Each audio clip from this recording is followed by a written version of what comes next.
I got my hands up in the air and I ain't finna put them down. Now my future's looking brighter, yes I'll put 100 down. Call me Mr. Personality, I got 100 towns. And if you bump into my music, just wait till I'm back in town. Come back around just like a replay, now they wanna hear what we say. Get a couple grand, call it a keepsake. I'm a bomb in the booth, this DJ Mr. He-Man. What you doing? Call it work, I call it free pay. To the life like it's my B-day, celebrating every weekday. I'm a man of the hour, rep the C4 till I die. Get a voice inside my head and saying C4's on the rise. Tell me what up with that face before you go.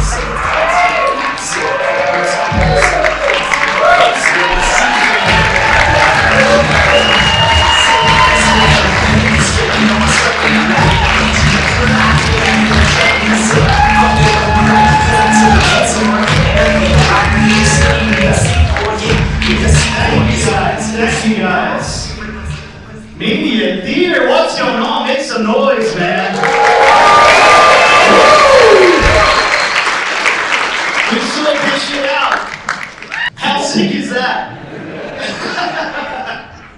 Thank you guys so much for coming out tonight. I really appreciate it. You guys, we're making a big difference tonight. A lot of donations are getting donated. We're out here for a night of laughter, for an even better cause. So make some noise for yourself for coming out tonight.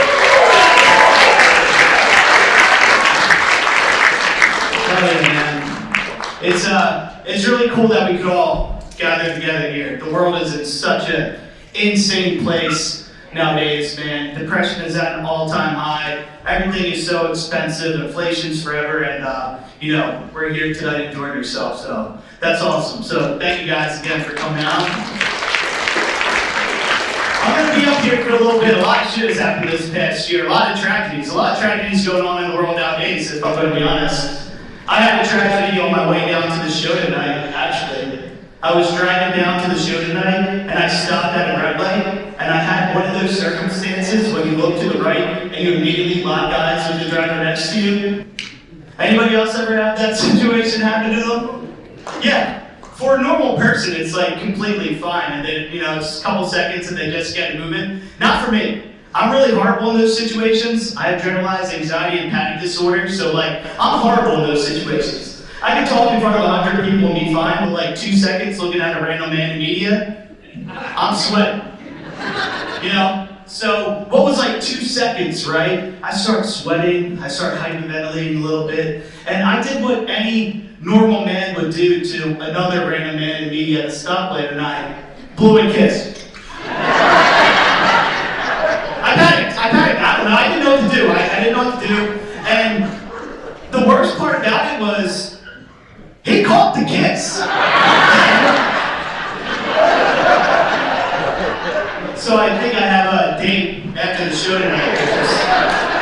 It's just pretty cool. I have to run that one by my wife.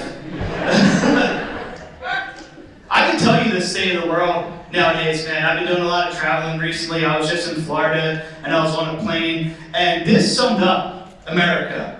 We landed safely in Fort Lauderdale. Nobody clapped. Remember that time people used to clap after you landed safely to start vacation? Oh yeah, we're going to Disney World, yeah! Not anymore. We landed, it was crickets. I looked back and all I saw was this. This one guy in the back, he just heard me, he's like, fuck! Now I gotta spend thousands of dollars at Disney World, Why didn't that thing just go down,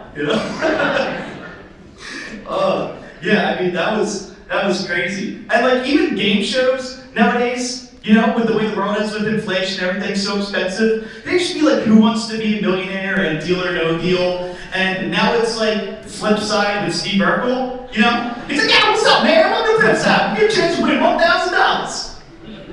I'm like, $1,000? That won't even pay off one of my credit cards. What are you doing here? I had a tragedy growing up. I'm actually a cancer survivor. I'll take those pity claps whenever I can get them. It's cheap applause. And this show is donated to a girl battling cancer, so the world kind of comes around full circle, which is awesome, man. But yeah, man, I battled ALL leukemia cancer from age 4 to 8. I have this tattoo on my arm here. It's my ribbon and the dates that I battled.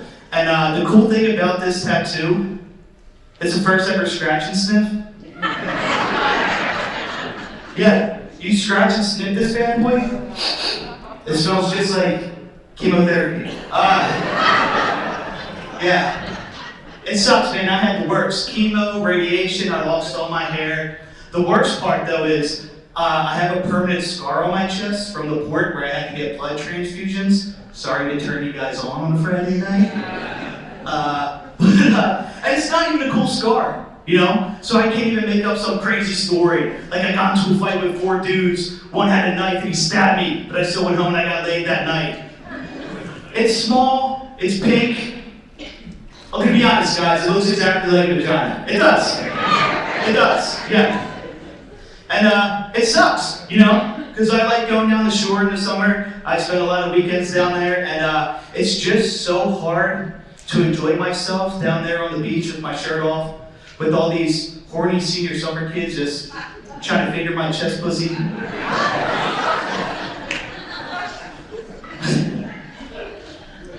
Yeah. But the crazy part is, I always thought being a comedian was one of the hardest jobs that I ever had until I became an author. Anybody here read my book, Women's Anxiety? Yeah. Oh yeah, that's good enough. Don't need to brag and hit the top 100 self-help on Amazon, but it's fine. We don't have to talk about it. It's fine. It's fine. I'm selling it at this show. Yeah, comic critics are bad. Author critics are so much worse. And I realized when you're trying to get into the entertainment business, one thing you should never do is Google yourself. One quick Google search of Chris D, I found out I'm a lesbian Disney writer. Yeah, Google it. There's already a famous Chris D, and she is a lesbian Disney writer. She wrote Doc McStuffins. That's the first thing that comes up when you put Chris D. It's insane. Like I said, I hit the top 100 self-help books. You won't even see that on there. I can't compete with that. Look at me. Look at my arms. I look like Chewbacca. I know that. One of my favorite things to do when my wife is away, I like to play video games, drink some beers, and order DoorDash late at night. And I'm in nothing but socks, boxers, and a Chewbacca mask. And I don't do anything until this poor bastard comes to my house at like 1 in the morning. He opens the door, he just sees his hairy buffoon. If you think the arms are bad, you should see me without a shirt on. It's like where the wild things are at 365. You know what I'm saying? And I try to make this as uncomfortable as possible, right? He opens the door, I don't say anything. I don't say anything until this man gives me my food. He's just like, have a good night, and the only thing I do is, and I kick his ass out the door.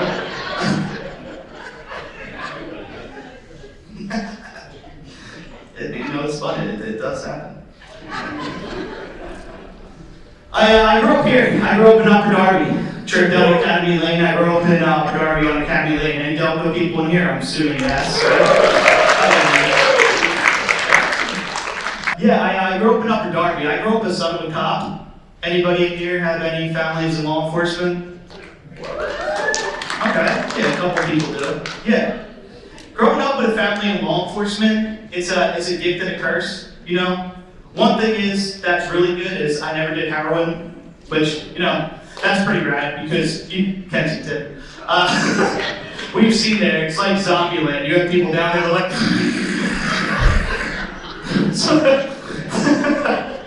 it's scary down there, but yeah, man, I never did drugs, but the only bad thing is I couldn't get away with anything. You know? Because local cops, they're like chicks. They gossip, okay? Especially growing up in Upper Darby, they all meet at Ballard, Duncan in the morning, and all their kids go to the same school, so we're all intermingled somehow. And my dad knew everything before it was even going to happen. And I don't want to brag. I did community college theater, so I'm a pretty good actor, okay? I don't want to be told you will be anybody. That would have done me on an iPhone. Pretty fucking good, right? Yeah.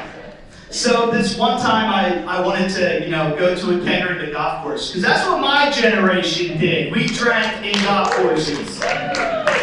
We We weren't scared like these people nowadays.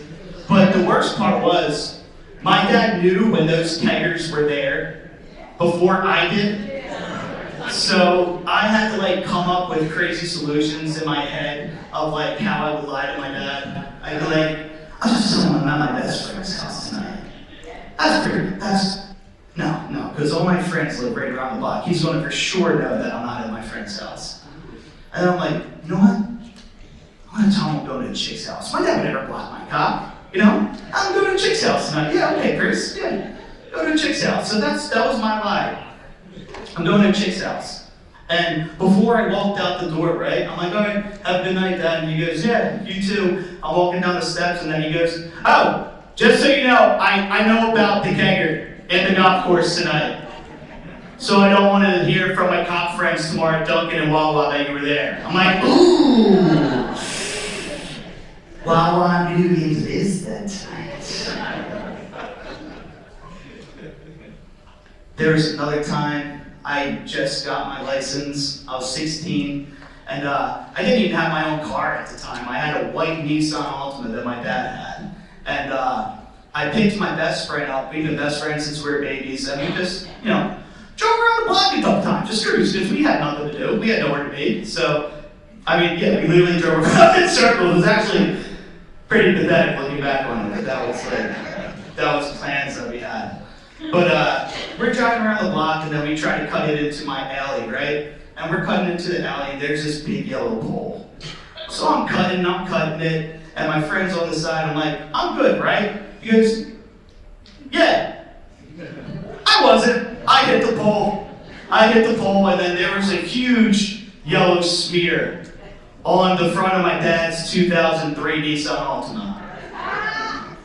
And I was so scared. I'm like, how am I going to cover this up? And then my best friend goes, you got white out? I was like, yeah, I do. I didn't know I was better shirts than Einstein this entire time. So I literally white outed my dad's front bumper of his 2003 white Nissan Altima. I didn't think anything of it. And then for weeks, it was like 3 weeks, and my dad didn't say anything. But my Catholic Irish guilt was just creeping up on me. I'm like, I have to tell him. This is going to be bad. I have to tell him. I didn't have to tell him. Mother Nature told him. There was a night, and it rained its ass off in Delaware County. And as the rain was falling down, the whiteout just slowly was chipping right off the front bumper of my dad's Nissan Altima. And I was like, ooh, this is good. So my dad comes in, right? And he goes, it's weird. There's a yellow stain on the front bumper of my 2003 Nissan Altima.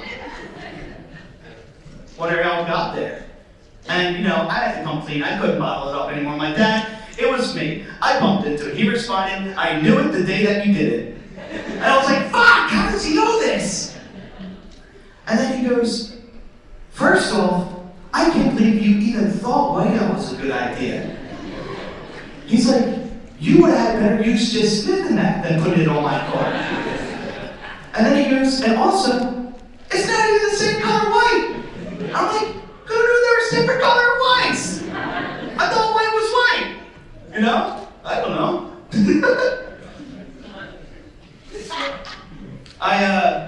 I lost my virginity freshman year in high school. Well,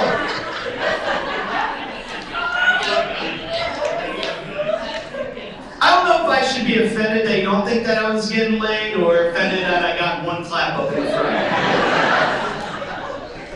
But you guys are kind of right. I didn't physically have sex with anybody, but I did have a catheter put into my penis the first time that I tried. And that was the most action I've gotten ever. Yeah, the first time I ever drank alcohol was freshman year in high school. Me and my 3 buddies, they're here. The decided to go insies on a nice plastic bottle of Vladimir vodka.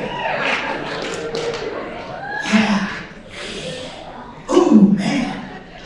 That was the first time we ever drank. We had a handle. It was like $6. We didn't know what it was. We just paid Kumar like $10 and he ran it for us. I know. And we just went behind my one friend's house in his shed, right? And we're just ripping shots and chasing, ripping, chasing, ripping, chasing, ripping, chasing, red Gatorade. It was disgusting. And the entire time, we had no clue that liquor hits you later. So we're like having it, we're like, this sucks, dude. I don't feel anything. And then, in an instant, I went from stone cold sober to in another galaxy.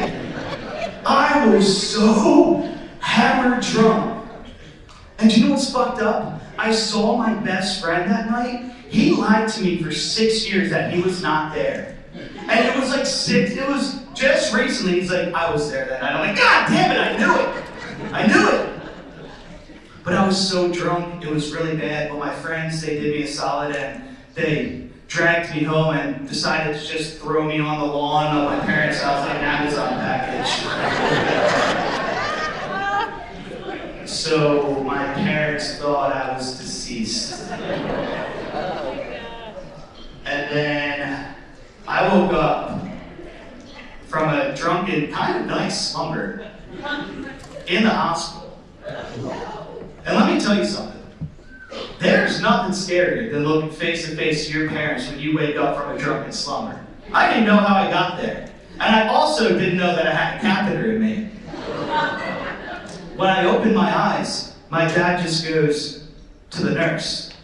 I'm like, it was kind of like that scene in Home Alone when Harry's laying on the ground and the tarantula is crawling on his chest. And he's like, what are you doing, Marv? That's what I said to my dad. I'm like, what are you doing, Dad? And then, you know, Marv's like to Harry, he's like, don't move. And my dad was like to me, don't move. And then he went like this. And the nurse pulled it out. And I screamed like Marv when that tarantula was on his face.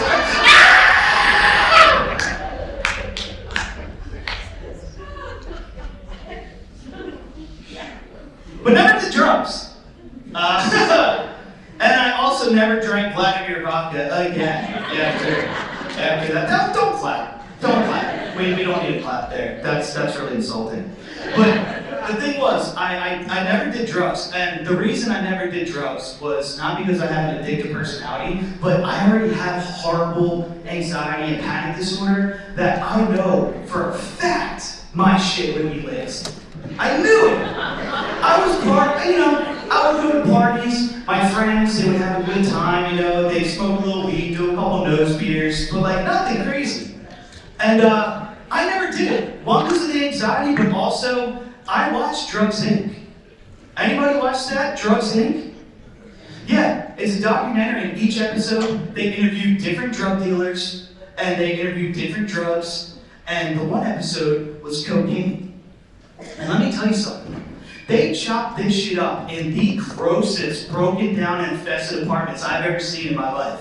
Rats rolling across the counter and they're chopping and snorting. And they interviewed these guys, right? And they all had nicknames. The main guy, his name was Shits. The other guy, his name was Shorty, but he was really like 7 feet tall. And then the last guy, his name was Chucky, because he had spiky red hair and glasses like Chucky from Rugrats. I was like, yeah, it's clever, I guess.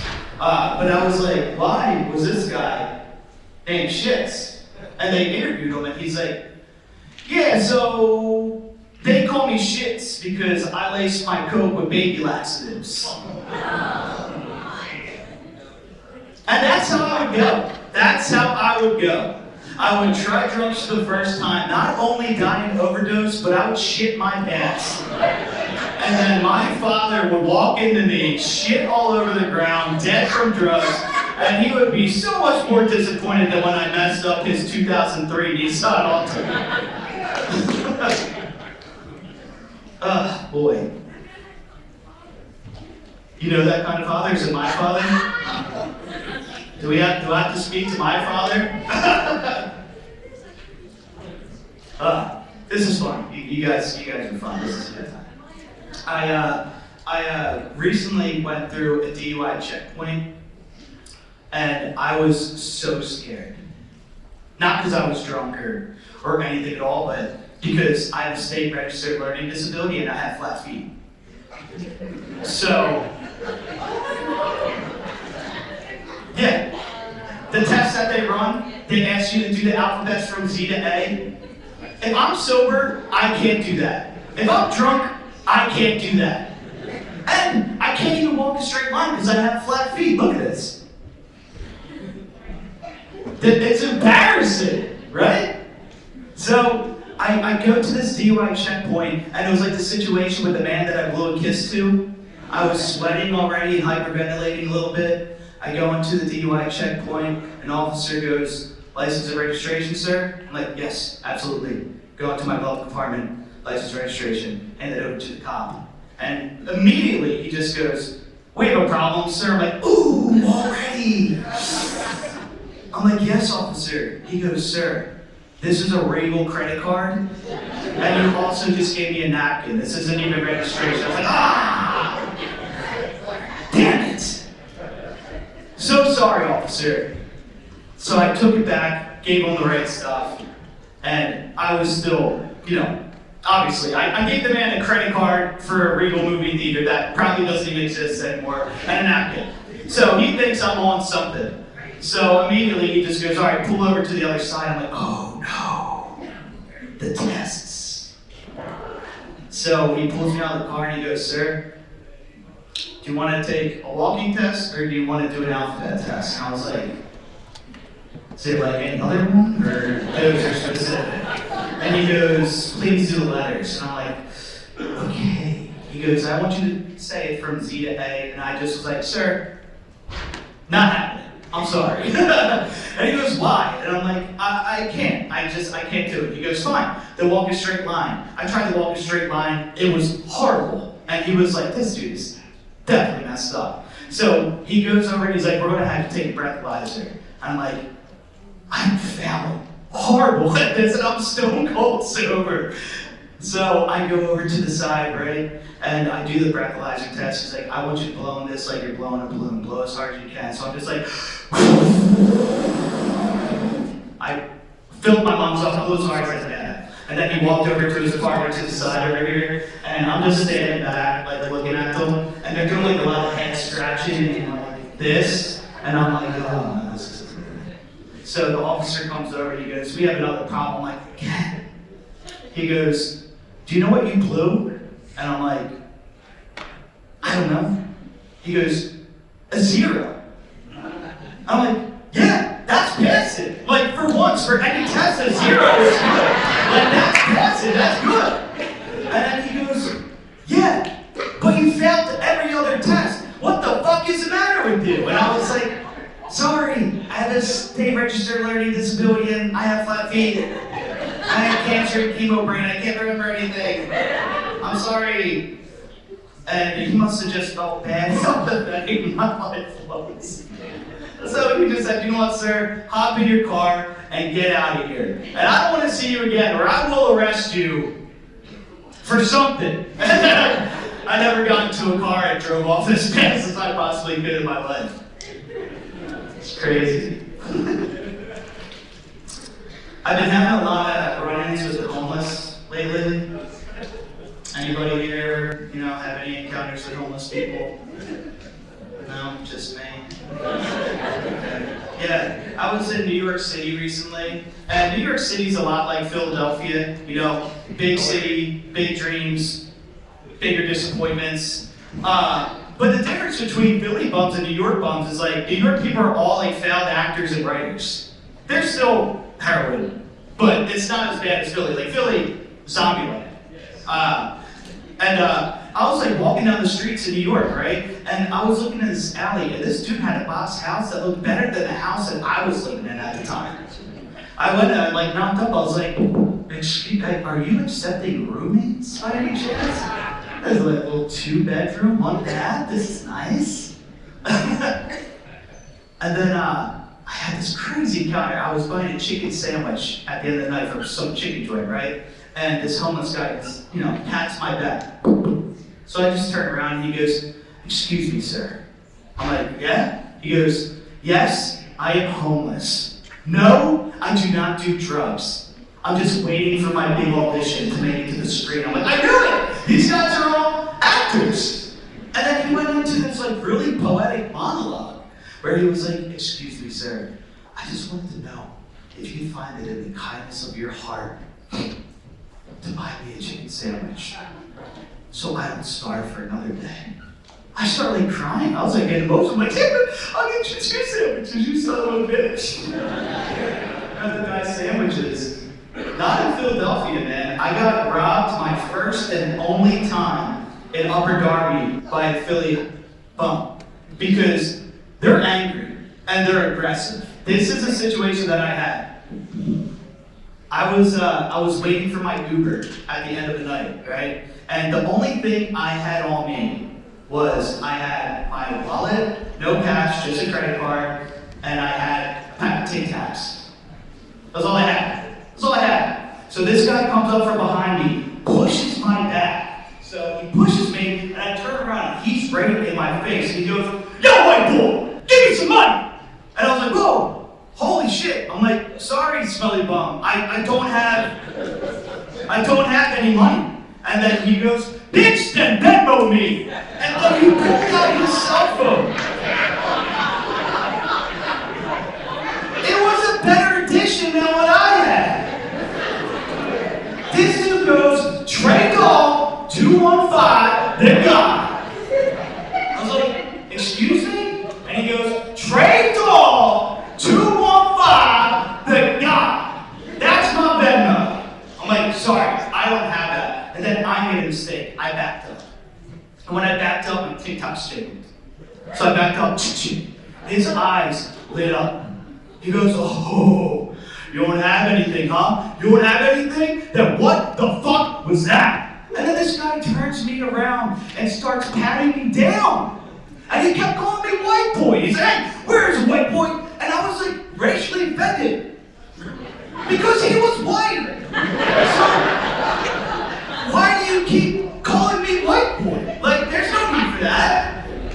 This dude goes into my pocket and he takes my Tic Tacs and he goes, "Whoa, what is this?" I'm like, "Tic Tacs." The man ate the entire container right in front of me. He went. And then he said to me, "Go on, get out here with your stinking ass breath, white boy." I'm like, "What the fuck was that?" So then I got in my Uber home. I didn't have any Tic Tacs. I was scared for my life. It was such a weird thing that happened. Like, I grew up thinking homeless people were like the pigeon lady from Home Alone. Sweet, they have an accent, they like really smelly things around them. Like, that's what I thought it was. And I know I make a lot of Home Alone references, but like, you can relate to it, you know? And it's crazy, because bums are different in every state. When I touched down in Fort Lauderdale, Florida, there's a bum standing there with a sign, right? And the sign just said, "I'm not gonna lie, I want a beer." I was like, if everybody was that honest, this world would be in such a better place. You know, they'd have their Tic Tacs, they'd be in a good place. And it's wild, like I always think, homeless people, they don't have food, they don't have clothes, they don't have sneakers, but they have a cardboard and they have Sharpies. And in today's world, Sharpies are more expensive than all the clothes that you have. Where do they get these Sharpies? Oh, it's insane. It's insane. But I am making some changes in my life. I decided to go back to school.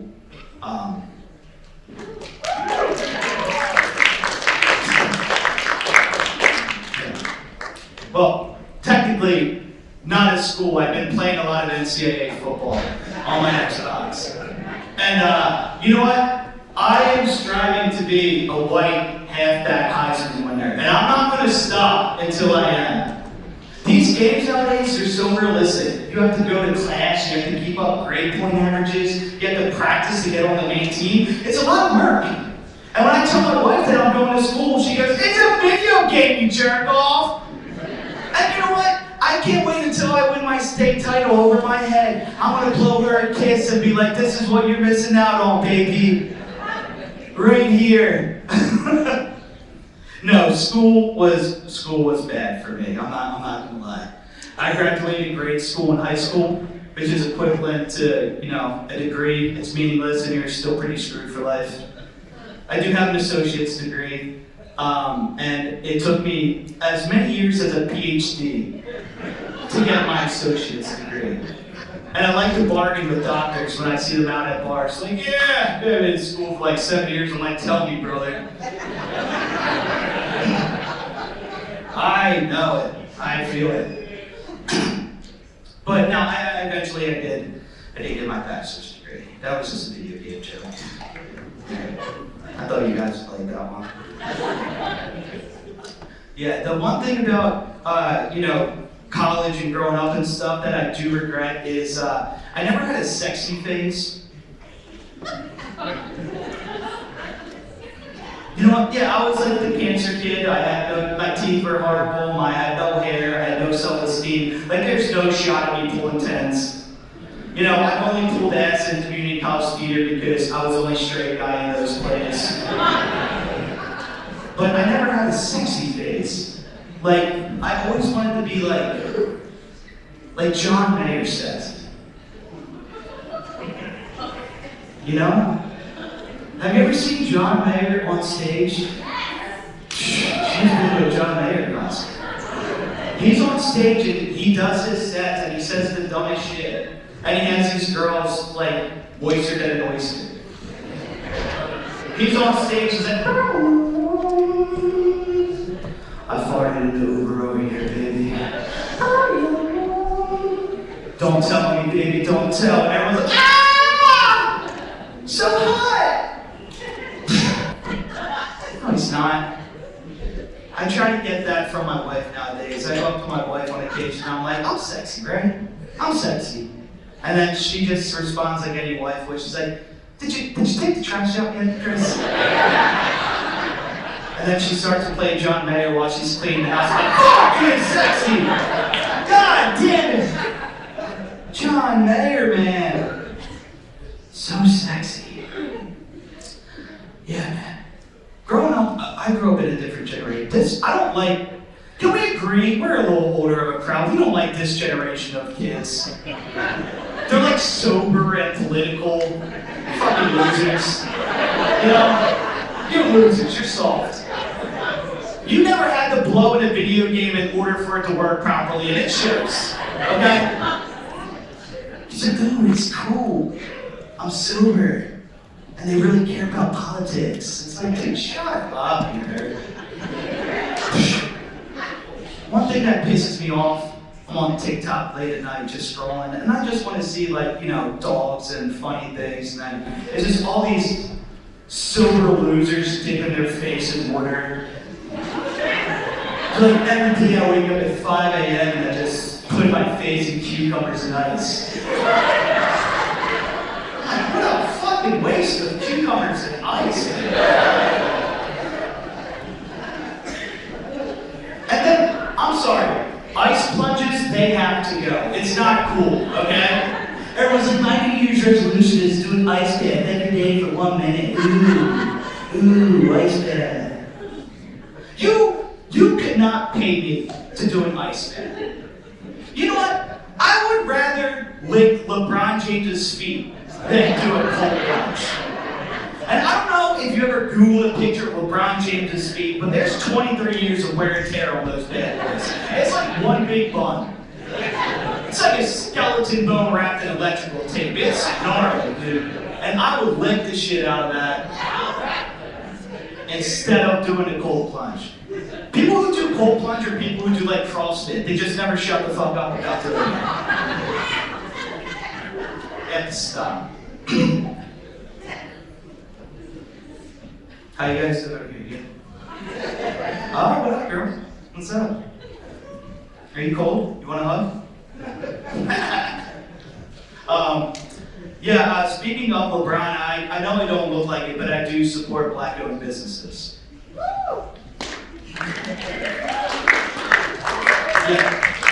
Yeah.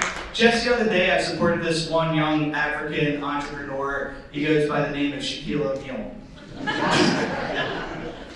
And he has this new candy called Shaqalicious Gummies. I bought a bag. And honestly, the concept creeped me out. It's just a big gummy of Shaq's face smiling. I kind of feel low-key racist eating it. And if you ever saw him shoot free throws, that's exactly how it tastes. I walked out of Lala the other day, I ate a handful of Shaq gummies, and there just so happened to be a black guy there, and I was just like making really weird faces. I was like, oh. The peach one, I spit it out. And then the black guy was just looking at me like, he looked at the Shaqalicious bag and he just looked at me. I'm like, no, dude, I tried. And he goes, yeah, you're right. Go Birds. I'm like, yeah, you're right.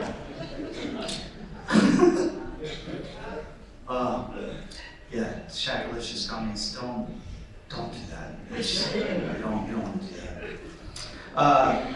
I'm going to, another thing about Wawa that I went to. I always thought my whole life that air was free until I bought a bag of Doritos from Wawa at the same place that I got Shaqalicious gummies. There's like 3 Doritos in that. I'm like, what happened here? There's not even any seasoning. Speaking of action, I want to try something that I've never done before. It's a magic trick. Is that cool with you guys? Here's your kicker.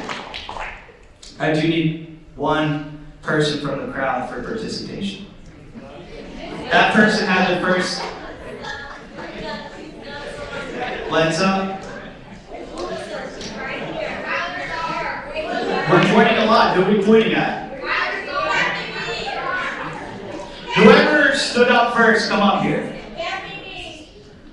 Come on. You said don't go up? Alright, get up here. Let's go.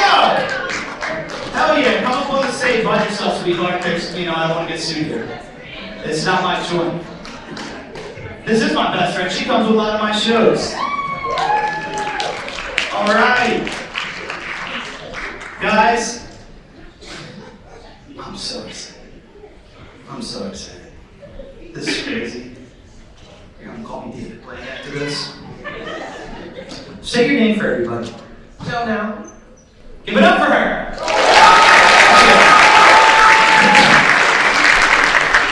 So all I need for you is to just do exactly what I said, okay?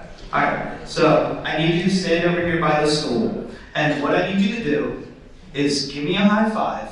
Not yet. I'm going. Let me work. I'm cooking, son. High five, turn around, please sit on the stool. And then I'm going to have you take a sip of water. It's not open because COVID. It's still a thing, brand new just for you. You can't even bring it here. It's vodka. So, pretty simple. High five, turn around, sit, and then you're going to take a sip of water. We cool? You guys ready for this? Make some noise. This shit is Alright, you ready? Alright, high five. Turn around, sit, and then just take a sip of that sweetheart. No, just keep sitting. Keep sitting. Take a sip. Good shit, right? Yeah. Okay, you can get off the stage. Everybody give it up for her. Oh yeah. Do you guys see what happened there? The magic trick was, you can make anybody do what you want them to do if you say that it's a magic trick. I just made her become a dog. She gave me her paw, she turned around, she sat, and she drank water. And that, my friend, is magic. Yeah. That's pretty sick, right? The lady in the front, she goes, I didn't see anything. It happened right before your eyes, honey.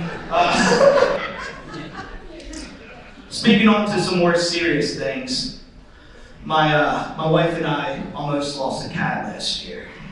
Used to, yeah. And it would have been probably the worst thing to happen to our marriage because she loves that cat more than me. She writes it on my birthday cards that she loves that cat more than me. And it was crazy. He's a very vocal cat. He greets you in the morning because he wants food, you know, and if you don't give him food, he's going to bitch at you until you give him food. And he's a cuddle bear. Every time you're sitting on the couch, he just lays on you, and he has no personal space. He's literally right in your face. He's like, just right, no personal space at all, dude. And yeah, so one day, we noticed he was laying in the same spot for hours. Like, this isn't good. And then he got up, took a couple steps, fell down again. This is really not good. And it was even worse because it was during my wife's birthday week. And if this cat kicked the bucket on my wife's birthday, that would always be the anniversary that she thinks of. So we did what any loving parents would do, and we brought it to a hospital vet. Horrible mistake. Hospital vets are so expensive. Anybody ever go to an emergency hospital for an animal here? Yeah! $250 just to bring the cat. $250 just to bring it in. And then they bring the cat in, and they're like, okay, we're going to take its temperature. We're like, okay, they're like $10. I'm like, okay. And then they're like, let's test his stool. Yeah, go ahead, test his stool. $56. I'm like, holy shit, this is adding up. And then they're like, you know what, we think he might have cancer. We have to do a chest scan. $1,500. $50 just for me to take a shit in the restroom. $2 just to piss in it. And I'm like, this is out of control. We went through thousands of dollars for a professional to tell us our cat Houston had a fever of unknown origins. If that cat has 9 lives, he used every 9 of them in that hospital. And I had to use 9 credit cards to pay the bill. I told my wife, if I ever get like that, give me cement shoes and throw me into the scoop hole. I don't want you to go into debt. You'll have Houston, he'll probably outlive me, and you'll live happily ever after. It's crazy. I actually never was a cat person until I unintentionally adopted one when I started dating my wife. I was more of a dog person. But now when I'm older, I can relate to cats so much more than I can relate to dogs, you know? They don't want to be bothered by anybody, they want to sleep all day, and they have like the attention span of a goldfish. That's my style. Like, have you ever seen a cat play with a toy? You know, they're like, and then they look up at you, they're like, never mind.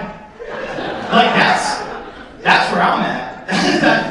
That's my speed, you know? Yeah, we have a cat. We used to have one other cat, rest in peace, George. He didn't even get to the hospital. But he wasn't favored, and you know, it is what it is. Rest in peace, George. But we do have a golden retriever bird. He's a 4-year-old golden retriever. He was like if Forrest Gump was a dog. Has no brain cell, he only knows how to sit, and he loves popcorn. And honestly, I love him for that. So, yeah, I love animals, man. The one thing that I always think about with animals, though, is how many animals did we have to jump on the backs of before we figured out horses were cool with it? You ever think of that? Like, I picture it as like some Australian show, like the original Fast and the Furious, you know? Just some drunk Australian guy who goes, crikey, we're gonna go try to jump on some fucking animals and see if we can ride them. Oh, there's a fucking tiger, let's see. Just runs away, and then he comes, he's like all scratched up, he goes, that wasn't good, we can't do that. They try to jump on like, I'm probably gonna regret this. Hi, I'm Chris, welcome to Jackass. There's probably a tortoise and he's like, crikey, we're gonna go there and try to ride that fucking tortoise. He just jumps on and he's like, we can't ride this fucking tortoise, it's too slow. You know? Last one, he's over there, he goes, oh, crikey. Oh, man, there's a fucking whale. It looks like a rhino. What? Mate, that's my wife. Never mind. I'm not jumping on that. Not jumping on that. Yeah. I love animals, though. I really can't stand SPCA commercials, though. You know, you guys see those late at night. I'm trying to decompress and have a good night's sleep, and that fucking song plays. In the arms of an angel. You look at the TV and it's just like a doll with a single tear coming down from his eye. And they just show really messed up animals, like a dog with 4 casts. It's walking like a cat got shaved and it's spray painted pussy on the side. A chicken with a pencil in its head. It's so sad. And then you're so sad after these commercials. And then right after these commercials, they play like an Outback Steakhouse commercial. It's like, crikey, welcome to Outback Steakhouse. 24-ounce falls right at the prime rib for $24.99. I'm sitting there like, where'd you get that meat, you son of a bitch?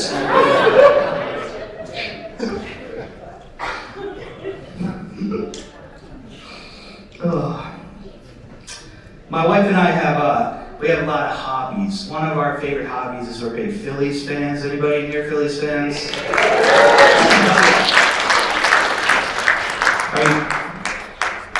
Are you guys excited that they did absolutely nothing on this offseason to help better our team? They got rid of Cassidy today. There's a double claps about that. As a Phillies fan, ballpark it. If you could go back to any memory as a Phillies fan, what would you do? Probably like the 08 when we won the World Series? Yeah, not me. If I was a Phillies fan, I would go back to one game, and one game only. August 17th, 1954. Richie Ashburn, Philly legend, up the bat. He hits a foul ball, and he hits this chick and breaks her nose. It gets better. 2 other pitches. This poor bastard is getting carted out on a stretcher, and he hits another foul ball and hits this chick in the leg and breaks her leg. Now this bitch has a broken nose and a broken leg. Can you imagine the commentary on that shit? It was probably golden. Oh, here we go. Richie Ashburn is up the bat. Oh, 0-0 pitch. Fastball down the middle. Okay, strike. All right, here we go. Warming up again. And the pitch looks like a curveball. He hit it. It's going a little left. Oh, fuck. It hit a chick in the nose. No. Oh, boy. Hopefully that's not a lawsuit. Anyway, the 2-1 pitch. Richie Ashburn, please don't do anything else. Curveball, another strike. Good. Thank fucking God. Thank God. And then the last pitch. Here comes a fastball right down the middle. He hit it. It's going back. It's going back. Oh, shit. It's going to the right. He hit the lady again on a stretcher. Fuck. Oh, that would be gold. And the kicker about that, he actually visited her in the hospital after the game and gave her autographed memorabilia. That's like the Black Plague, dude. If somebody broke my nose and if you came near me, the whole hospital would go up in flames. I definitely wouldn't do that shit, dude. It's insane. It was like when Jeter banged a chick, he sent her home with a Yankees favorite pack on the way home in a limo. That's a nice guy, classy. At least he wasn't breaking any bones, you know.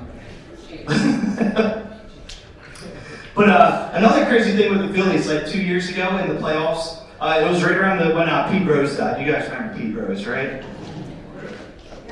Okay. I mean, I don't need to clap. I just need verification. You know what I'm talking about here. And he was shot from the MLB because he bet on games. You know? And when he died, the week later, the Tigers were in the playoffs, and DraftKings did a promo. They're like, "Hey, if you want to, sign up for DraftKings for $20 with the code RIP with his name, Pete Rose, you get $20 off DraftKings with Pete Rose. He was banned from the MLB for betting, and now you're promoting betting with his name. That's morbid. That's like Michael Richards from Seinfeld. Did you see his racial rant that he had at a comedy show a couple years ago?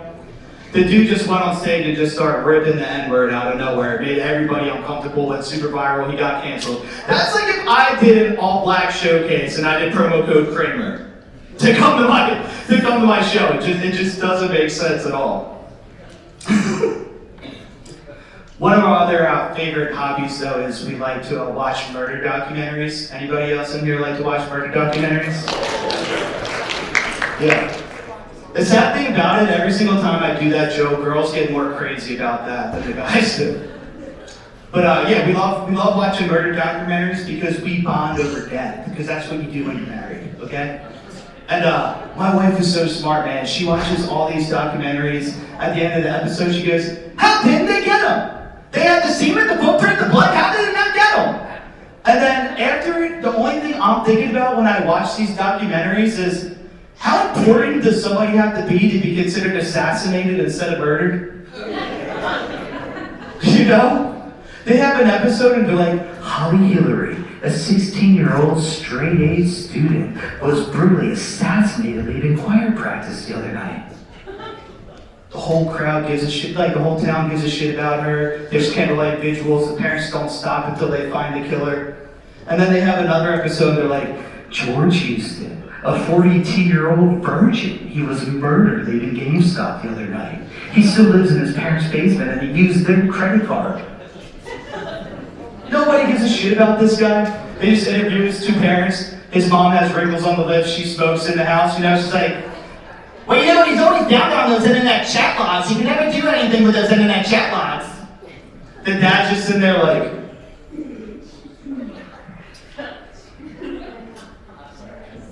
he should have been out of our house 30 fucking years ago. He kind of did this to himself, you know? Oh man. But with like those documentaries, I watched one recently with Mel Blanc. You guys know who Mel Blanc is? Yeah, he was the voice of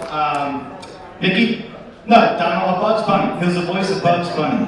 Yeah. And I was watching this documentary with them, right?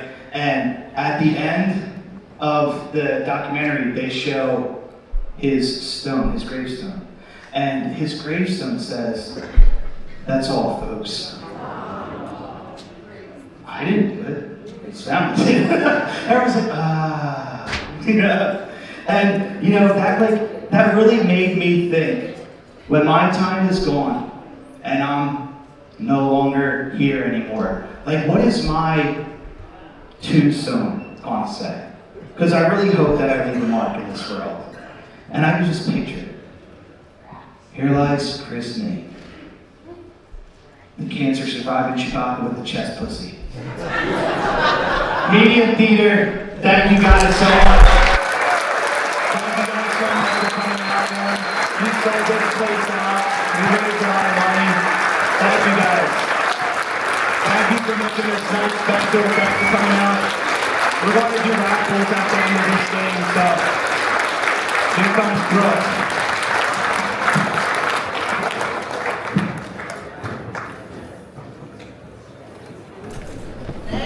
Everybody! Just a reminder, the raffles will be picked at the end of the show. Stick around. We're probably going to pull something so that's coming out. You guys are amazing. Have a great night. Bye!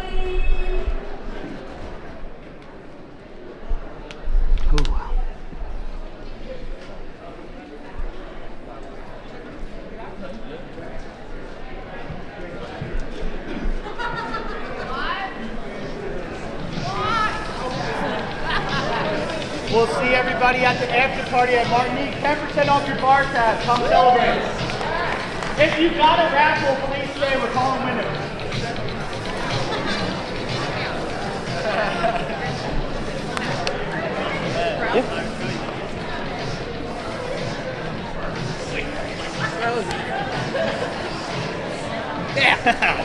Thank y'all.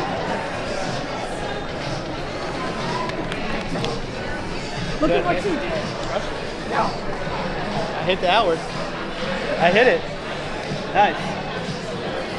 Yeah, you did. Woo! I timed that shit perfectly. Yeah, you did. I'm exhausted. I need a drink. Most people didn't know what it was.